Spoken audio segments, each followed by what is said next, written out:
कभी ऐसा महसूस हुआ है कि नीयत तो एकदम साफ थी, लेकिन बात खत्म होते होते झगड़ा शुरू हो गया? मतलब कहना कुछ और चाहते थे और सामने वाले ने कुछ और ही समझ लिया। सवाल यह है कि आखिर ऐसा होता क्यों है? एक सिचुएशन इमेजिन कीजिए। किसी ने बड़े ध्यान से एक एक शब्द तौल कर एक मैसेज लिखा ताकि कोई गलतफहमी की गुंजाइश ही ना रहे।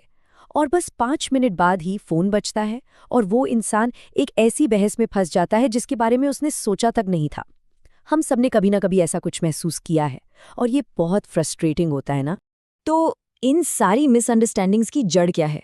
असल में वजह यह है कि हर बातचीत में हम एक नहीं बल्कि एक ही वक्त पर दो दो भाषाएं बोल रहे होते हैं, और बस सारी की सारी गड़बड़ यहीं से शुरू होती है। तो सवाल उठता है, ये दो भाषाएं हैं कौन सी? देखिए, पहली तो है शब्दों की भाषा, मतलब वो शब्द जो असल में कहे जा रहे हैं। और दूसरी है भावनाओं की भाषा। ये वो अदृश्य वजन है, वो इमोशनल लेयर है जो शब्दों पर चढ़ी होती है। और मजे की बात यह है कि सामने वाला असल में इसी दूसरी भाषा को सुनता और महसूस करता है। इसी इमोशनल बोझ को, या कहिए इस इमोशनल लेयर को, हम कह सकते हैं इमोशनल आर्मर या भावनात्मक कवच। ये हमारे दिमाग का एक तरह का ऑटोमेटिक डिफेंस सिस्टम है। इसी की वजह से हम कभी कभी जरूरत से ज्यादा सफाई देने लगते हैं, या पहले से ही सोच लेते हैं कि सामने वाला क्या कहेगा और उसका जवाब तैयार रखते हैं, या फिर हमारा लहजा ही अचानक सख्त हो जाता है। और यहीं पर सबसे मजेदार बात होती है।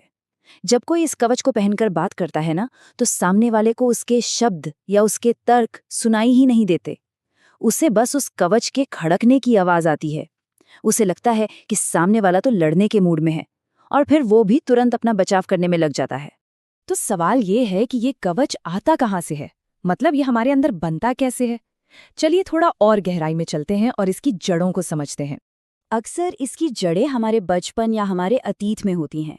सोचिए, एक ऐसा माहौल जहां हर छोटी बड़ी बात के लिए लंबी चौड़ी सफाई देनी पड़ती थी, या जहां उम्मीदों का बोझ इतना ज्यादा था कि हर बातचीत एक एग्जाम की तरह लगती थी। धीरे धीरे क्या होता है, हमारा जो नर्वस सिस्टम है ना, वो हर बातचीत को एक खतरे की तरह देखने लगता है, और खतरे से बचने के लिए वो पहले से ही तैयारी करने लगता है।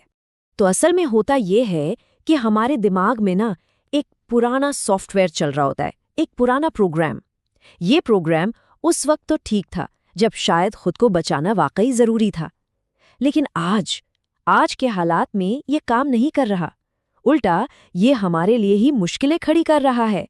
और अब जो लाइन आने वाली है वो इस पूरी बात का निचोड़ है, और सुनने में शायद थोड़ी अजीब लगे, लेकिन ध्यान से सुनिएगा। बात ये नहीं है कि लोग हमें गलत समझ रहे हैं। बात ये है कि वो ठीक वही सुन रहे हैं जो हमारा सबकॉन्शियस माइंड, हमारा डिफेंस सिस्टम उन्हें सुनाना चाहता था। लेकिन अच्छी खबर ये है कि इस पुराने प्रोग्राम को बदला जा सकता है, इसे अपडेट किया जा सकता है। तो चलिए अब बात करते हैं एक नए तरीके की, एक ऐसे टूल किट की जिससे बिना इस कवच के बात करना सीखा जा सके। इसके लिए 3 बहुत ही प्रैक्टिकल और पावरफुल स्टेप्स हैं। पहला, न्यूट्रल स्टेटमेंट यानी तटस्थ कथन। दूसरा, जस्टिफिकेशन फास्ट यानी सफाई न देना। और तीसरा, टोन ऑडिट यानी अपने लहजे की जांच। चलिए एक एक करके इन तीनों को समझते हैं। तो पहली तकनीक है न्यूट्रल स्टेटमेंट, मतलब अपनी बात को सीधा और बिना किसी भूमिका के कहना। स्क्रीन पर जो उदाहरण है उसे देखिए, ये बहुत कमाल का है। पहले कोई कहता था, देखो मुझे पता है तुम्हें बुरा लगेगा और मैंने सच में बहुत कोशिश की पर मैं नहीं आ पाऊंगा। इसमें कितना डर, कितनी सफाई छिपी है। अब इसकी जगह बस सीधा और साफ कहना है, मैं इस बार नहीं आ पाऊंगा, बस बात खत्म। दूसरी तकनीक है जस्टिफिकेशन फास्ट, मतलब सफाई न देने की प्रैक्टिस करना। अक्सर क्या होता है, हम कोई फैसला लेते हैं और फिर उसे सही ठहराने के लिए एक लंबी चौड़ी स्पीच तैयार कर लेते हैं।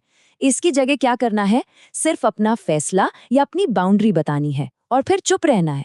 उस साइलेंस के साथ कंफर्टेबल होना सीखना है। मान लीजिए किसी ने आपके करियर के फैसले पर सवाल उठाया, तो अब लंबी चौड़ी सफाई देने की कोई जरूरत नहीं है। बस इतना कहना काफी है, ये मेरे लिए सही रास्ता है। ये अपने आप में एक पूरा और बहुत पावरफुल जवाब है। और तीसरी और आखिरी तकनीक है टोन ऑडिट, मतलब कुछ भी बोलने से पहले बस 1 सेकंड के लिए रुककर खुद को चेक करना, अपने शरीर को महसूस करना।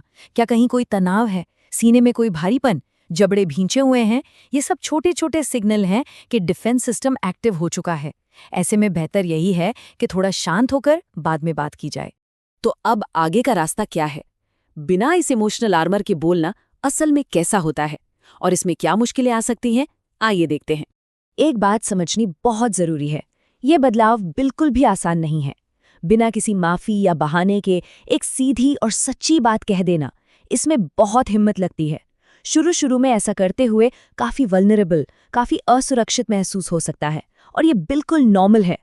और एक बात के लिए तैयार रहना होगा, जो लोग आपके पुराने तरीके, आपके पुराने पैटर्न के आदी हैं ना, हो सकता है वो आपको उकसाने की कोशिश करें, ताकि आप वापस अपने उसी कवच में चले जाएं। ऐसे में बस शांत रहना है, उन्हें हवा में तलवार चलाने दीजिए। तो आखिर में एक सवाल खुद से पूछने वाला है कि अगर ये भावनात्मक कवच हटा दिया जाए, तो वो कौन सी सच्चाई है जिसे कोई कह पाएगा? वो कौन सी बाउंड्रीज हैं जो बनाई जाएंगी? ये वाकई एक बहुत बड़े और शक्तिशाली बदलाव की शुरुआत हो सकती है।